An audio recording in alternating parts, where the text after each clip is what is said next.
Is there such a thing as unconditional love?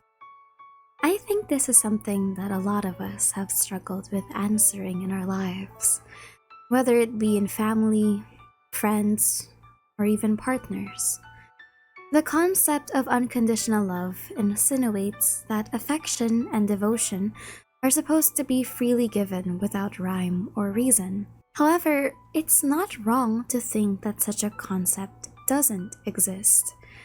Love, in all of its executions and kinds, is a series of mutual transactions built on trust, camaraderie, emotion, and time. But the extreme of this ideal is also as bad as its counterpart. What if you start craving for such a love that everything you do was in pursuit of it? What if you've started believing that if you weren't enough, you don't deserve to be loved? Not by your peers, not by your family, not by anyone in the world. Today I want to tell the story of a child who was left to fend against a world that abandoned him not once, but twice, as he struggled to fight for affection by disregarding his own morals, safety, and companions, all because he believed that he was undeserving of love if he hadn't earned it. To him, love is not easy, but rather it's a reward. This is an analysis of a character that's surprisingly more multifaceted than I first thought, especially for a series that has no dialogue, no facial expressions, and even no business being so emotionally driven given its slapstick and loose genre. Purple from the series Animation vs Minecraft tells the story of a young kid that was forced to earn the love of the people around him, believing that if he'd just been a better fighter, better follower, or just better, then people would love and accept him. However, throughout the series, he finds himself fighting against his want to be loved with the sacrifices and betrayals he's had to make just to even feel the ghost of it. This is the story of Purple, the stickman that taught me how to love. As a character, Purple is the secondary antagonist introduced in episode 8 of Alan Becker's Animation vs Minecraft, during a cliffhanger of the episode The Nether, as Blue and Green see him enter another Nether portal. At the time, this was very significant because Purple was the first ever stickman we've seen in the series besides the Color Gang, and the insinuation that there was another stickman that even exists had a lot of implications. But today, I want to focus on how Purple's story embodies the word love, as transaction, condition, loss, idealization, forgiveness, and realization. Love in this context is by no means limited to romantic, but rather all of its facets: familial, platonic, communal. Reducing love to just romantic, in my opinion, especially for a portrayal this substantive, would be such a waste for the complexity of Purple's characterization. Rather, think of love as just the culmination of a lot of emotions and attachment that you can feel for someone, for whatever reason. And with that, we return to episode 9, The Village. Do you know the saying that a child who is not embraced by the village will burn it down to feel its warmth? At first, you'd think that this analysis would open with something as dire as that, but the opposite is actually the case for Purple's introduction. Because when we first meet him, he wasn't alone or desolate, but rather he was surrounded by people who worshipped him. As Blue and Green arrive at the village for the first time, they find themselves being accosted by villagers because of them being outsiders. They're unceremoniously dropped in front of the Purple Stickman, who we then learn is the king of the village.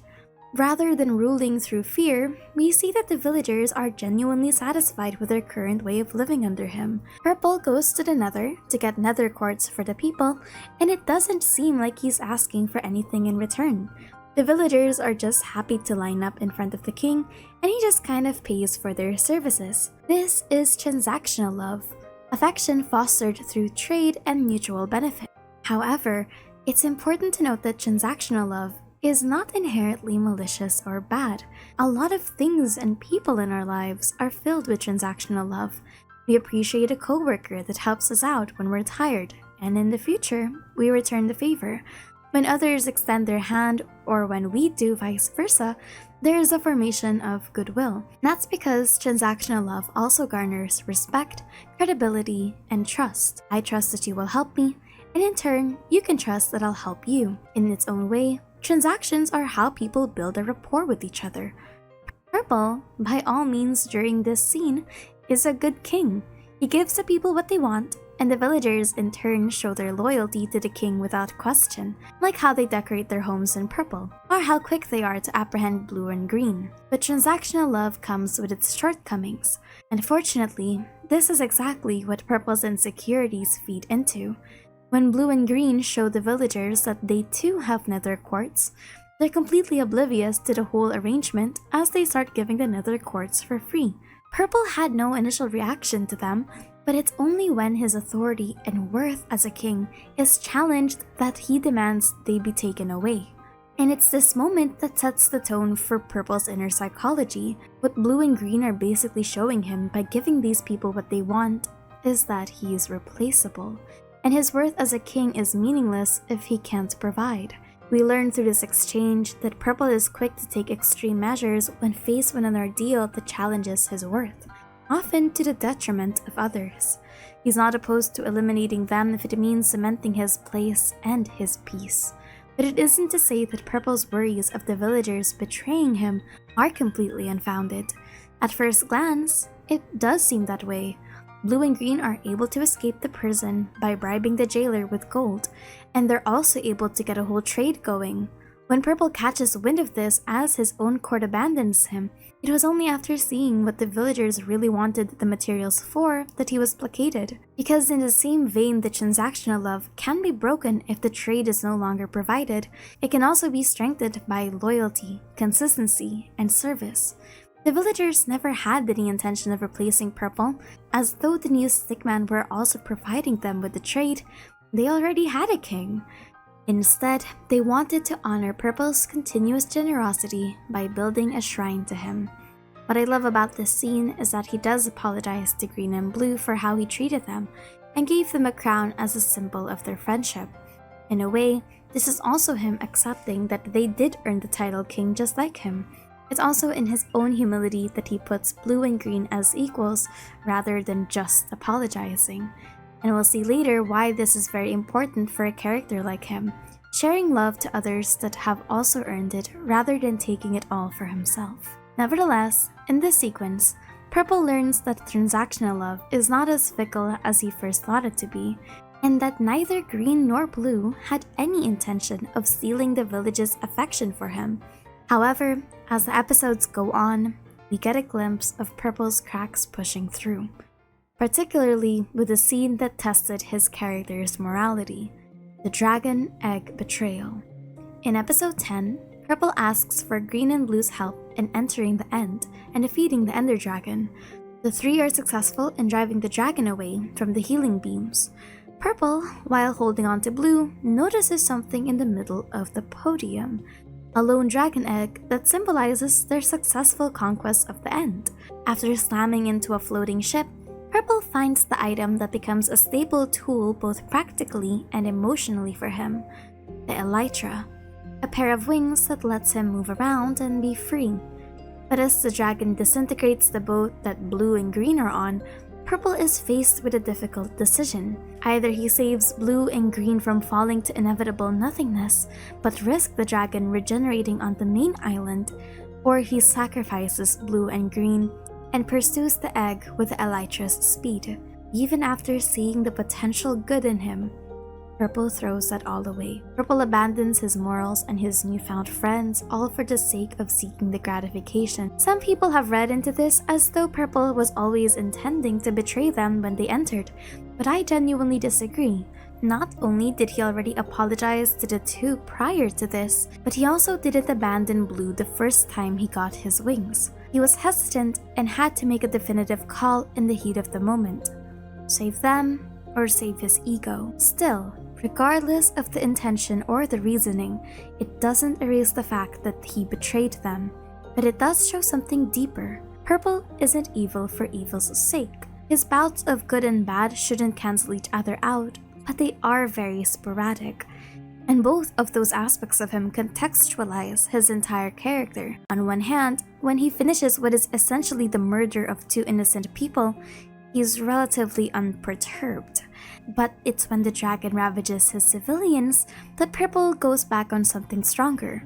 Are the lives of the civilians he cares for and the kingdom that he's built worth the satisfaction of getting the egg? And the answer to that is no. He does love the villagers, in the way that a king would. But this scene also challenges that transactional love, or rather Purple's relationship with the villagers, because not only did Purple betray Blue and Green, he also betrayed his people. By taking the dragon egg for himself, without understanding the repercussions of angering such a powerful enemy, he put the entirety of the village in danger, even if he didn't mean it. Just because forgiveness is possible doesn't mean anyone is obligated to give it to you. And this is especially the case for how Purple's delusional actions costed the homes of his civilians. Love is not some magical bandage that absolves you of your wrongdoing, the same way that your good deeds can't erase the effects of your bad ones. So, he's thrown into prison. But why? What could have been so important about the egg that he couldn't have spared even the slightest moment to help two people that were so willing to throw their lives just to help him? It all ties back to his childhood, to a past that's riddled with the idea that love is worked for, brutally worked for. In the episode The Note Block Universe, we learn about Purple's broken perception of love. What pushes him to such incomprehensible lengths? He was the son of two stickmen, pink and navy blue. Purple was pushed to be a fighter from a young age, but couldn't keep up with his father's training. We see him be goaded into fighting more, despite clearly not wanting to be in that position. He hesitates to fight. He's weaker than his father, and is constantly beaten down. This is what I call sought love. The pursuit of compromising yourself and ideals for the sake of seeking affection, acceptance, and worth. Come what may, it is the idea that love is only possible if it is paid for, if you've earned it, or if you've deserved it. It is also revealed in the episode Victim that these beatings and calls for strength came when the Dark Lord and the Chosen One wreaked havoc across the outer net, and we see a glimpse of Purple's family trying to escape the carnage.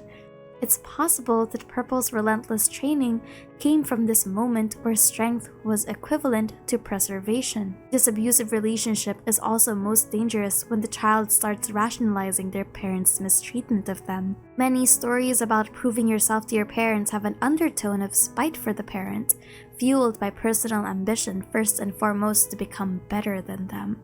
Instead, he always searched for him in the little ways, and we see him growing up to chase after his father's approval. Purple is constantly trying to fly to great heights without realizing that his wings are burning. He's pushing me because I have to protect them. He's punishing me because I wasn't enough. It's my fault that I'm unlovable. It's my fault that I'm weak. What's even worse is that we saw them at one point be a happy family, and Purple convinced himself that if only I could become stronger, we could go back to that. Sought love poisons your mind into thinking that love is always conditional, and that you have to be the best version of yourself or deliver the best results, because if you don't, then everyone will leave you behind. This constant seeking for validation bleeds into his next appearance in Animation vs League of Legends. Partly, he wants revenge for what happened to him in episode 10. He invades their League of Legends game by hacking into their computer and manipulating the game data. At first, this is just your standard villain of the week storyline, where an adversary kicks in to ruin the color gang's fun. Purple becomes a big monster and terrorizes the group only for them to win by a hair. Purple was already on the verge of winning, except he turns around and realizes that Orange is also slashing away at his base. Instead of ending the game, he makes a beeline to protect his base, only to fail at the last minute and lose completely. Now, at first glance, I dismiss this moment as just regular chicanery where it's slapstick classic good guys win moment. And in a way, it is. And that's not a bad thing, given the genre is just stickmen happy to be here and fight things. I also don't consider this as out of the question for your average League of Legends player where you don't end and start pushing Baron.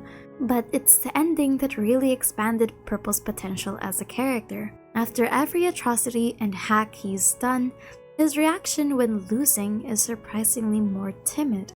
For someone that's been seen as grand and articulated with his spite, seeing him hunched in the corner and upset over his loss instead of throwing a tantrum or plotting his revenge is bizarre. Purple's just sad. And when you piece together the other parts of his story from future episodes, because to him, he didn't just want to win, he also didn't want to lose. He wanted the perfect victory, the hubris that Orange can't be allowed to live to insult him like this by backdooring his nexus. And when he loses, he feels like he's back to the same pathetic child that can't do anything right. Couldn't earn the recognition of the Color Gang even if he wanted to, and he couldn't even win by cheating. But the Color Gang show him something that he's never had before. They show him love that didn't need to be earned, instead given freely by people you never had to impress. When Orange and the gang see him upset, they just approach him. Orange extends an olive branch this time, and Purple is quick to panic. When Orange extends out his hand for him to shake, Purple is confused about what's happening. And this is such an important moment for Purple because this was supposed to be the start of his redemption arc. A budding friendship with the Color Gang despite him betraying them, and we see that Green and Blue, just by the gesture alone of letting him play with them, forgave him. This small moment where Green calls out to him to make sure that he's joining them, this really could have been the good ending that Purple needed. But Purple teaches us the harsh reality of those that blindly seek love. They often forget the people that do love them, and instead use love to try and fill an absence in their life, whether it be money, achievements, or in this case, a father. And when love is so carelessly placed on a pedestal as the currency of which you buy gratification with, then love can easily be used against you by others or by yourself. This is where he deludes himself into using King Orange as the emotional anchor and catharsis that could have been his perceived second chance at gaining paternal approval. This is idealized love. Love given to someone as a form of inspiration and admiration because they embody qualities that you either find great or qualities that you want for yourself. People that idealize often accentuate the other person's positive qualities while simultaneously defending and denying their negative parts. Even worse, because they believe this person is the highest possible standard, they look to their approval the most because they think they're credible. As a result, you follow in their footsteps and try to emulate their personality and actions. And to Purple, that was being the perfect son, even at the cost of betraying his friends. The next time we see Purple is in parkour, where he greets the Color Gang with a warm embrace and invites them to a parkour map, only to trap them inside so that he can steal their Minecraft game icon and give it back to King Orange. A nice little detail here is that he's surrounded by blue flowers, a motif that will be important later in the season.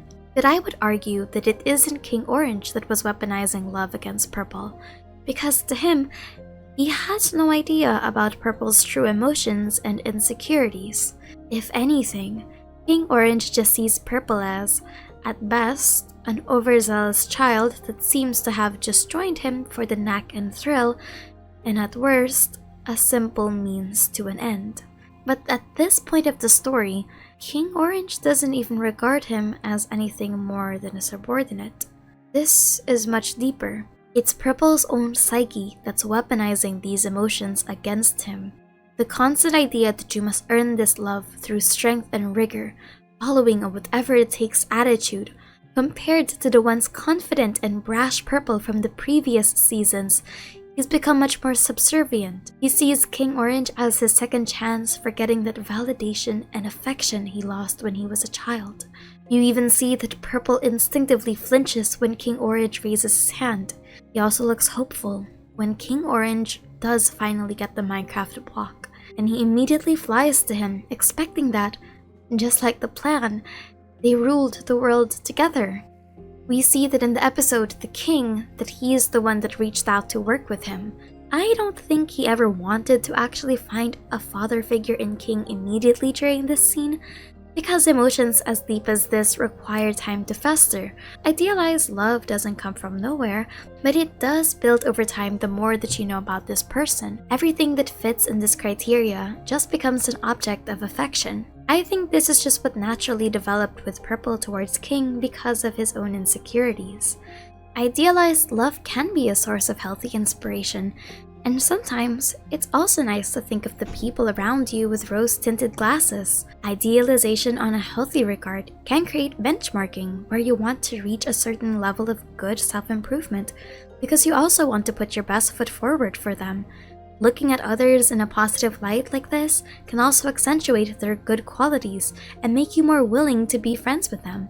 Because why would you interact with someone you don't even like? But here, idealized love is a fixation, an almost idolatry in Purple's mind that positioned King Orange as just that, a king. That he's put King at so high of a pedestal that anything bad that King does is rationalized in Purple's mind. He cast me aside because I wasn't strong enough to have the block, so I have to prove myself by defeating the others. It also doesn't help that he knows he can't actually beat any of the Stickman even on a one-on-one. Even worse is that at both times, he's had to be saved by King Orange. That's the word. Saved. When he's shown even the semblance of care and kindness regardless of the context, Purple is quick to return to King's side. But it's in the most vital moments where his resolve is shattered, battered, bruised, and tied down. Purple is abandoned yet again. His world is crushed as he realizes that everything he's worked for and everything he thought King Orange was nothing more than an illusion. And dejected and broken, he runs away yet again. I want to emphasize how important it is that Purple fled. Not fight, not get mad, not confront. Because I think this is a nice callback to his past with his father. Purple learned the hard way that running is the easiest option, because the last time anyone fought back, his family broke apart.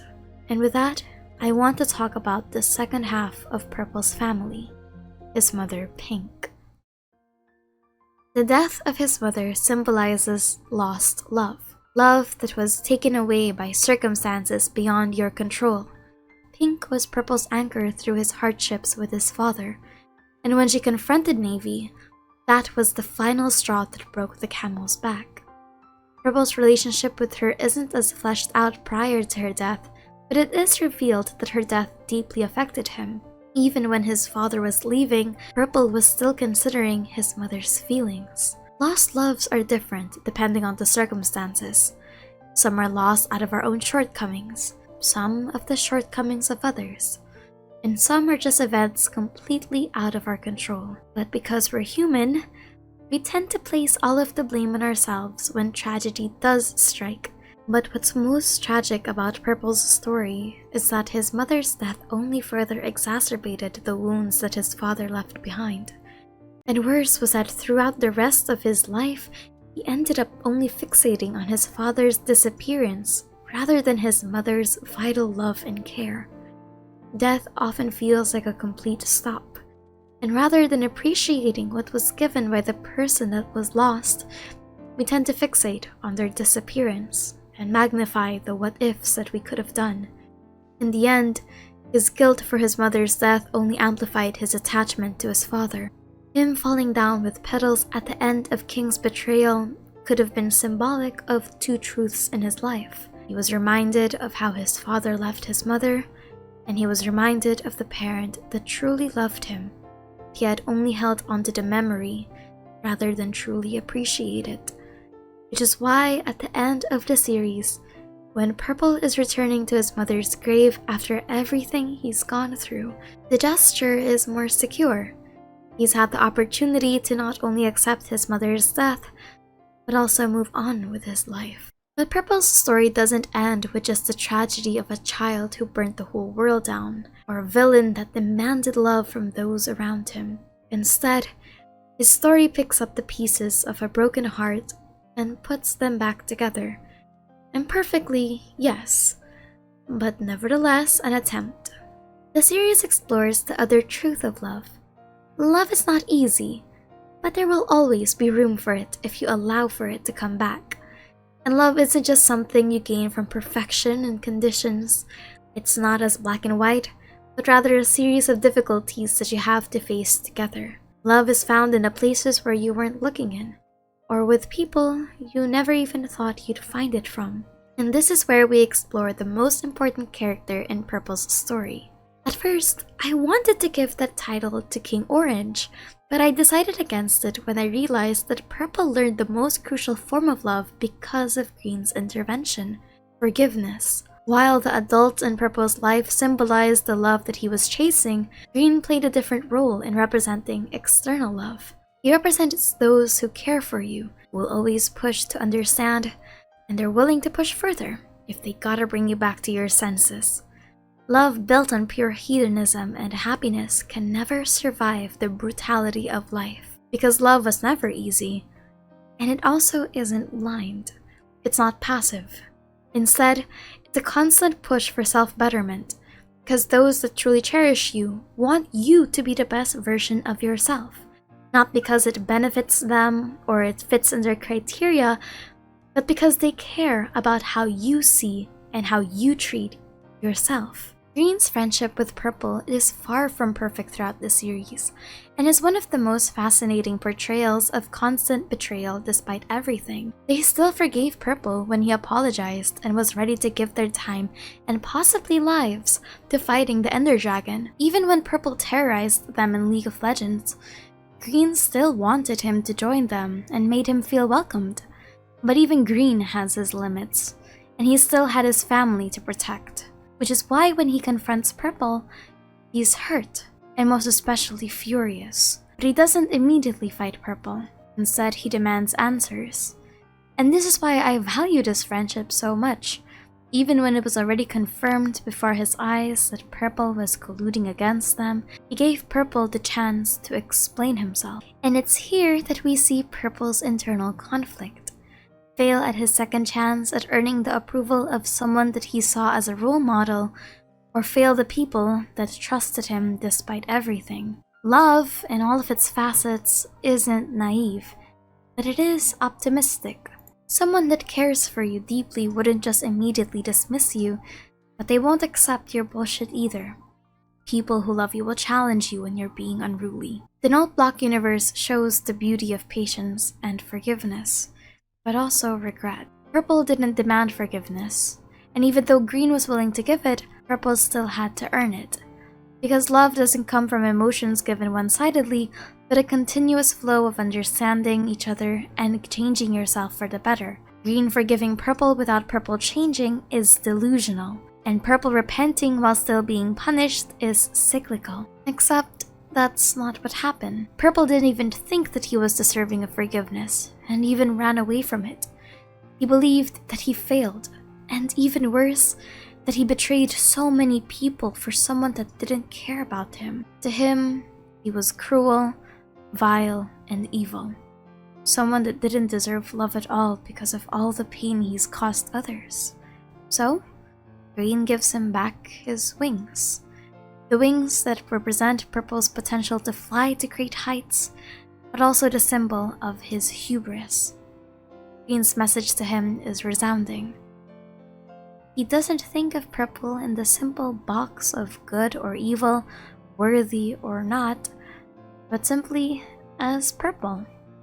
He and the rest of the gang will be there to pick him up, because in the end, all of them had their own flaws and shortcomings. And Green wasn't just going to erase Purple's past transgressions, but he will help someone that was genuinely vulnerable. The hardest truth to swallow about love is that we often neglect receiving it from those that are giving it freely in pursuit, demanding it from those that could not have cared less about us. What I love about this scene is just how raw the emotions are. It's just Purple, crying into Green's shoulder after everything he's been through. Green's love for Purple, and even the rest of the color gangs, is love truly earned and given. I also like how the other Stickman represent this kind of forgiven love in a smaller way. Yellow was the first one to notice that Purple was upset after the League of Legends match. Orange was the one that approached Purple and gave him a hug. Red eventually became Purple's friend and confidant, and Blue also forgave him for the incidents in the end. But that isn't the full story, because even if Green has forgiven him, his true act of repentance is when he sacrifices his life to stop the king, even while fully knowing that he couldn't. It's always poetic in some way when stories respect the weight of a redemption beyond just saying you're sorry. And to Purple, it almost costed his life. While the rest of the gang are unable to defeat the power of the Minecraft block, Purple steals his resolve and flies straight towards the king. However, he's no match, just like the rest of them, and he is whisked into oblivion. Sometimes love isn't calculated or sporadic, but the last kind of love that Purple's story teaches us is realized love. A love that comes from the realization of what you've lost had you made the wrong decisions. A love that comes from the realization of what you've lost when you made the wrong decisions, but also a love that is regained by making amends and sacrifices. It's one of the most powerful, but also one of the most difficult love to give, because it requires so much. And in this case, it was a life. And this love doesn't come from him, but from King Orange. I think I speak for everyone if I were to say that had it not been for this magnitude of sacrifice, King Orange should be written off as nothing more than a brutal dictator that caused the death of someone that only wanted his approval. For everything that he's done and how he's treated Purple, anything less would be an insult to the gang's intelligence had they forgiven him. But he's not. He realizes the error of his ways, and at the last pivotal moment of complete success, he abandons it all to save Purple. That's the most important part. King Orange would have succeeded, and nothing would have stopped him. Love, in its own way, comes when you least expect it. When it's in the lowest moment of your life and it flashes like a bright realization. It's beautiful and it's bold, but it's also reckless and emotional. In the spur of the moment, he remembered his past son, and in the same moment, he saved his future one. Also, something that I deeply realized after rewatching this scene is the question of, did King Orange intend to die inside Minecraft? We see what happened when the white void consumes everything, and had there been no intervention, would King Orange have just accepted his fate as being a tale of revenge? He was still inside during the destruction, and we see that he made no attempt at leaving, and he knew exactly what would happen once this entire place was engulfed. Did he really just want to see his son that badly? In a way, in saving Purple, he also saved himself, and I think there's something poetic in that. Love is often seen as something that you must always be willing to give, something that you have, and something that good people are just so naturally able to shower others with. But rarely do we actually see the holistic truth of love. True love is mutual, where both of you grow. You save yourself by giving love, and by receiving love.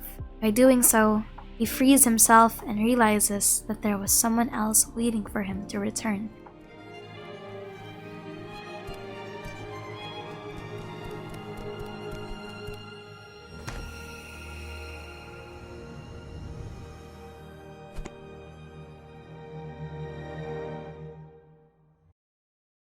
Purple's story is such a beautiful portrayal of just how difficult it is to love others and to love yourself. It was a good ending, but it wasn't an easy ending. Love is a very difficult topic to coherently write about in a character, especially if you incorporate its other less romantic aspects. But Purple's story was masterfully executed, multifaceted, and above all else, just simply beautiful. Thank you for watching, and I hope you live your life with love. I'm Mushi, and I'm just someone that likes stories.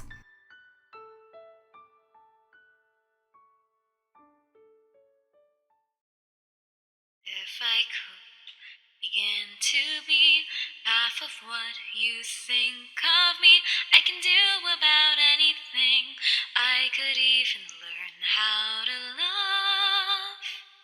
When I see the way you act, wondering when I'm coming back, I can do about anything. I could even